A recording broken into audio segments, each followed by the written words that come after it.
Nick Hawkins just come back from the Newcastle game, West Ham Fan TV, virtually, of course. Andy, I thought we might win this one. I'll be here. I couldn't have been more wrong, mate. That was a disgraceful performance. Yeah, I don't think, to be honest, mate, I've been saying all week I'll take a draw, but we didn't deserve anything out of that game. I heard you talking on Friday night part. I've been exactly the same.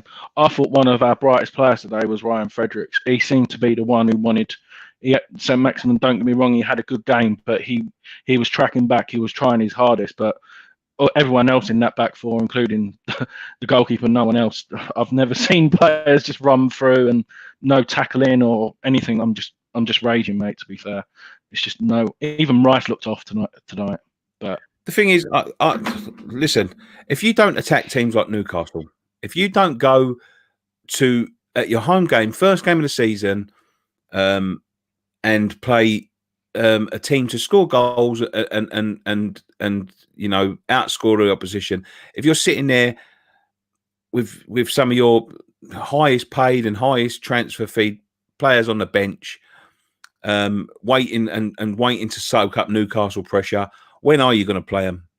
When are you going to play them? Exactly. When are we going to go for it? No, exactly. When I just saw that, when you saw Carroll Wilson and St. Maximin up front, that's a total mismatch before you even start the game, especially when we're playing three holding midfield players. I'm not going to sit there and blame it's not David Moyes' fault, to be perfectly honest. Don't get me wrong, I would have maybe liked Anderson or Fornals in the hole instead of Noble, but you can't sit there. We've just not invested, and you can just tell.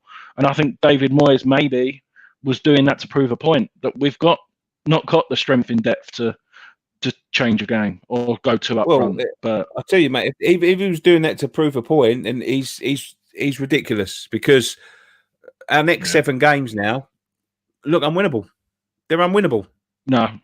Like this. Everything was slow. Everything was laboured.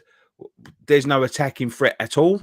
We've got no difference or nothing on the bench to come off, apart from someone like Anderson. And what happened with him? He didn't bring him on to the 89th minute. Lanzini even. No. Everything's just the same. Everything's just the same.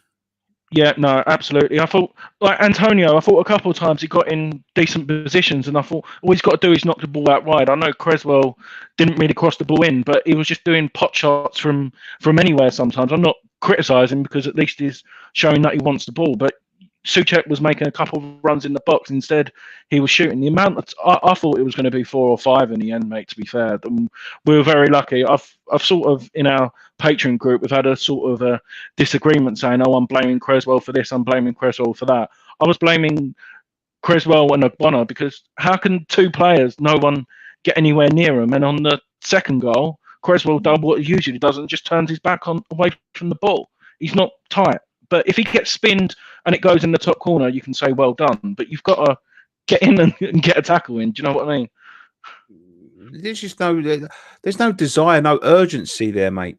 There's nothing. There's nothing there. We're talking about the same stuff as we have been talking about all season, all last season. Exactly the same things. Nothing's changed. No, we had one little player, but we sold him. Grady Dean Garner. This could have been his game. Feed the ball to him, let him run, try and cross the ball in. The only decent ball I saw on the end was Antonio, but he straight across the box. But obviously he's out wide and there's no one else there. To be honest, mate, I saw Arsenal at lunchtime. I am shit scared for next Saturday night.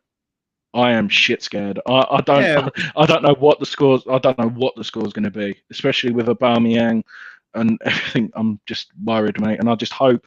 I'm not saying 1 or 2 signings will make a difference, but hopefully them people upstairs fucking put some money where their mouth is and buy someone. But I can't see it happening. The window's still open. We're the only club that ain't bought anyone. Yeah. Can you see us buying anyone? I think the only obvious signing, I've only seen him a few times, but obviously is probably we need a left back. It seems like I'm very digging him out, but I know we've got Ben Johnson, but we need a left back and we need another backup striker, because Antonio looks run down already. he looked absolutely knackered. And to be fair, he was just working on scraps. But if he's going to be like that against Arsenal and who have we got after that, Wolves, if he's going to be like that, he's going to be run down going into the next run of fixtures. So I'm worried, mate, to be honest. But this is going to be a very long season, mate. A very long season. But I just hope. I know we've been a lot of the West Ham fans have been very close together. I just hope we don't get that divide, not because of the board, but everyone turning on against each other. I know everyone's a bit of raging after the game, but I think the fans just need to stick together and try and help the players as much as we can, because, like you said, it's going to be a long season. Right, Andy, thank you very much, sir. No worries, mate. Take care. Speak to you soon. Cheers, mate. Bye.